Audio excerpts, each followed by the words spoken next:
Hello world, welcome to the 87th climate change emergency protest here in Gettysburg, Pennsylvania. It is August 7th, 2020. Next week will be the 88th climate change emergency protest on August 14th. Presently the CO2 is 413.5, give or take. The system was offline, so I'm estimating based on the chart. Last year it was 410.87, so basically it's 3.5 points at times higher than last year. Not a good sign in spite of the lack of manufacturing around the world. Future things coming our way, and I'm going to briefly just touch upon just the basic things and nothing involving feedback loops in a massive amount or anything like that. But the IPCC keeps insisting that they can keep temperatures at 1.5 degrees Celsius over 1880 values, or or 2 degrees at worst, and it's an absolute lie. They need to step it up a notch, and it was the lowest common denominator of politicians and scientists as far as figuring these numbers. So presently, let's just call it 1.1 or 1.2 degrees Celsius above baseline. And if you factor in the CO2 now that is existing in the air, that is from the past, that's happening, you have a half a degree increase coming our way, which is a 1.7 degree Fahrenheit or Celsius increase, plus another 0.5 degrees Celsius coming our way for future CO2 in the air. So because there's a delay of 10 to 20 years as far as CO2 and temperature catching up. So you already increased. We're guaranteed a 2.2 degree increase in temperature. Just had a guy yell again for climate change in a derogatory way. So people are idiots and they don't get it. And I like to see them yell in about 3 years when the shit starts happening. But anyways, back to the talk. So you're guaranteed a 2.2 degree increase already. And then for every degree increase in temperature, which people don't know about, you get a 1 degree increase in water vapor. So the water vapor goes more into the air because the air can hold more water, and the temperature corresponds to a 1 degree increase for every degree increase in Celsius in the atmosphere. So you're up to 3.2. Then if you factor in the rainforest burning down, which happens at 3 degrees, and that would be the Amazon rainforest as well as the African and Malaysian rainforests, you're up to 4.7 degrees minimum. And that's without factoring in feedback loops such as methane in the Arctic, which would be another half a degree for every 1% venting of the possible methane and storage there. So it's not a good situation, and our politicians are dithering away time. And basically we're way out of time. It's just how bad things are going to get is the situation. So at 4 degrees Celsius increase, you have a 60% loss in grain production.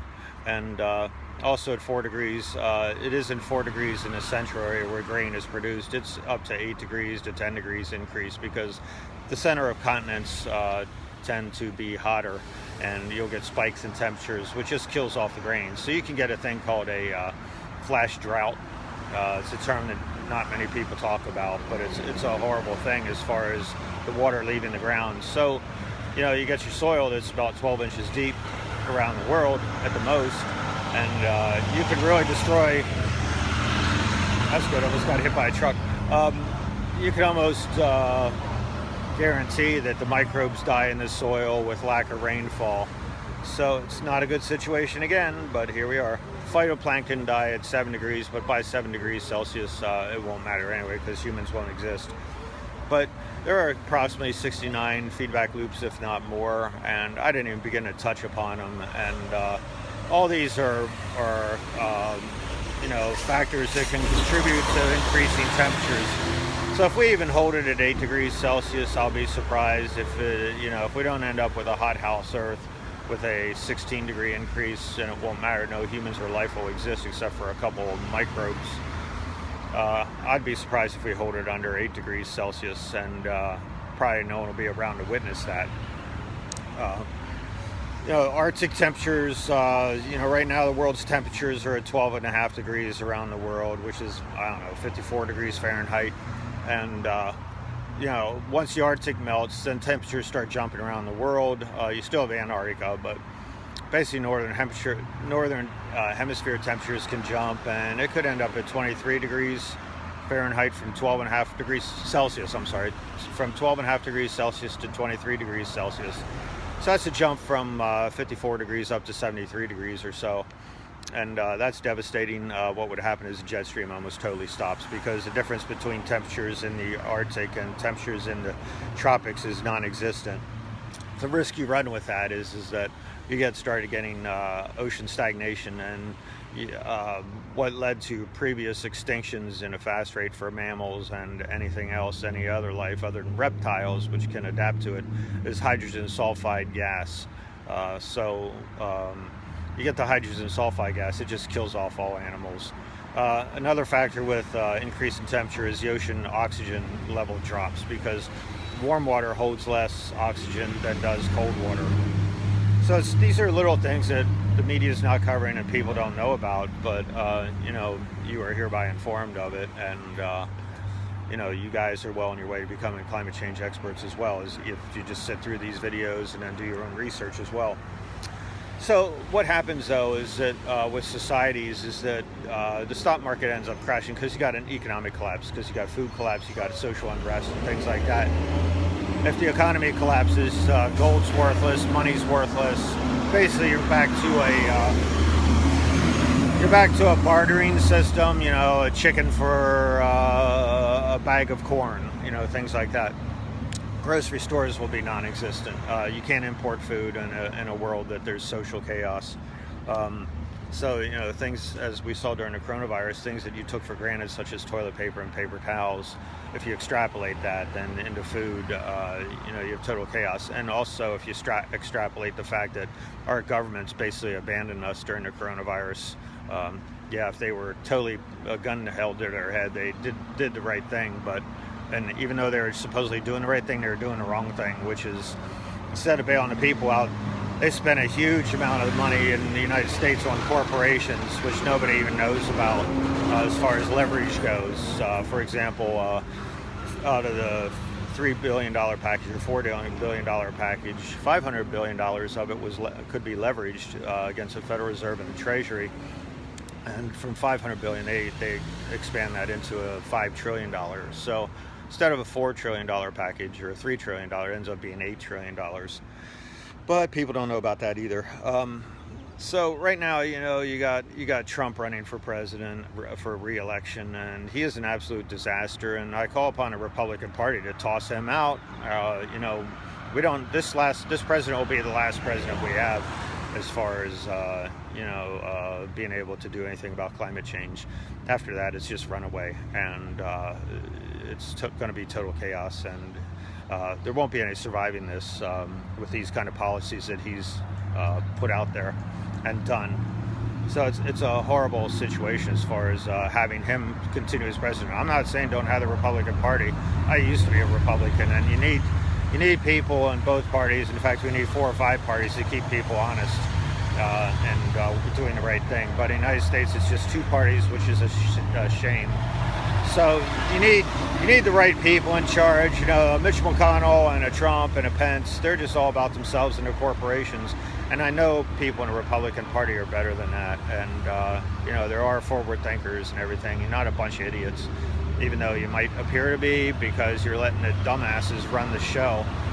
So you need to take over and take back your own party. Now back on the Democrats, you got Biden running for president, and everyone's touting his climate change plan. But in reality, putting out there that 2030, 2035, 2050 is doable. What it's basically doing is unbelievable with all these trucks, wall-to-wall trucks. What it's doing is that putting these dates out there is they're 10 years, 15 years, 25 years, 30 years away. And what they're doing is kicking the can down the road. They won't be around in 15 years or 10 years. You show me a plan that happens within a term, 4 years or 8 years, I'll believe they're on your side and doing the right thing. But till then, they're not. I really surmise and I'm highly suspicious of this group committee that he's getting together for climate change and the Green New Deal as being just a ruse and a screen for doing nothing. And once they get on board, or he gets elected if he does, that nothing will happen. And he'll join the Paris Agreement and he'll think that's enough. But he keeps throwing out there that we're at an existential risk with climate change. Well, if that was the case, the term existential means it's life-threatening. You don't focus on anything else when it's life-threatening. If your arm's bleeding and yet you're going to die of cancer, you focus on the cancer. You just kind of stop the bleeding if it's not a severe bleed. But the overall arching issue is the cancer, and you got to get that taken care of. You don't ignore that and mess with your arm for 3 months and 5 years and 50 years and forget about the cancer that's going to kill a whole host. So what's going on with all the politicians and the political parties here, the two political parties, is outright murder. Allowing carbon dioxide to be put into the air and allowing cars that get 8 miles a gallon is straight up murder. If this was anything else, if I dumped oil into the river system, I would probably be thrown in jail. But meanwhile, subsidies to the oil companies and allowing companies to exist that are absolute polluters is absolutely ridiculous. What we need is the truth is to come out as to what's happening, the absolute truth though, and there are very few people that know the numbers, but we need people, scientists on board and being interviewed in the media as to what's happening, not a bunch of babies, and people need to know what's happening. And if you do a bell chart, few people will be absolute denial. Most people will kind of be shocked and kind of run away from the situation. But there are a few, if you do a bell curve, that would be outside the bell curve and would want to take action and get things done. And those are the people we need on board to actually get things done. So we need worldwide cooperation. We got to drop this military. What's China doing? We're not going to do anything unless China does something. We're not going to do anything unless Europe does something. We need worldwide cooperation is what's going on. Right now, the guy in charge is an isolationist, and he's putting America first for everything, which is admirable if it wasn't such dire situations. And we can't have China first. We can't have Russia first. We can't have America first. We need to actually cooperate with each other if there's any chance of human survival, and I don't know if that's such a great thing anyway. Everyone goes, everybody dies, so what's the big deal? Well, it's not that you're going to die, because that's a given thing. The day you're born is the day you begin to die. The thing about it is that it's how you're going to die. You don't want to live in a world of social chaos and calamity and horrible things happening to you and your family. And if you think of the worst things possible, that's probably what will happen in this world as far as what's coming our way. And it's well within our interest and the government's interest to take care of the issue and to not dither away time as they have been. We're probably well beyond any ability to help ourselves, but we can make the calamity a lot less catastrophic. And it's going to be really bad, but it's how bad do you want it to be. This is like a freight train coming at you, and you got to do stop-gap measures, derail the track, do whatever you need to do to keep the train from hitting your house. But it's coming, and it's coming hard, and it's probably going to be here in the next 3 years for sure. You're seeing the Amazon rainforest burning now, and it's 28% increase over last year, and last year was a horrible year for the Amazon rainforest. So my talk a few minutes ago saying that the Amazon burns down at 3 degrees. Well, we're starting to see that now, and it's not 3 degrees, it's 1.2 degrees to 1.5 degrees, whatever it is. So you're starting to see these side effects going on. The jet stream is basically shredded. There's no air blowing here except when a real storm comes in. So we're seeing all the all the symptoms of climate change and the effects of it, and we fail to recognize the obvious. Right now people aren't getting it, and I have little hope that we're going to get out of this situation. But you still have to do the right thing. Whether it's to save your kids or grandkids or save yourselves at the very moment. I mean, that's the kind of jeopardy we're in right now, is whether you, being under age 75 years old or 70 years old, are going to be able to survive, let alone your children and your grandchildren or 7 years from now, or 7 generations from now. So do you want total chaos? Do you want a social collapse? Or do you want to start doing something? You need to become more educated as far as doing things. Most likely you people listening here are already part of the choir and you understand what's happening. But you can inform your friends and family as to what's happening, and they're not going to get it. They probably won't even talk to you as I'm experiencing. I mean, my wife Tanya is the only one that actually listens to a whole conversation about anything. But you know, it's your duty to keep at it if you can. When the situation arises, talk about it.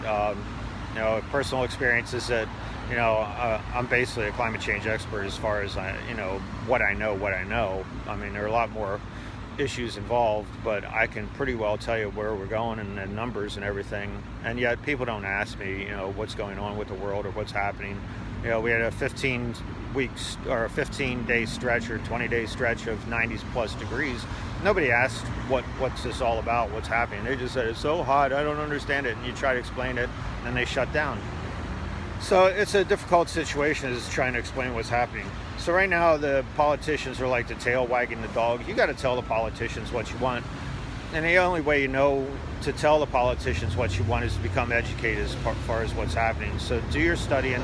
I'm constantly studying climate change and what's going on. So you never know everything, and it's impossible to know everything. You can know the general direction things are happening and the trends, and that alone is enough to, you know, get things moving.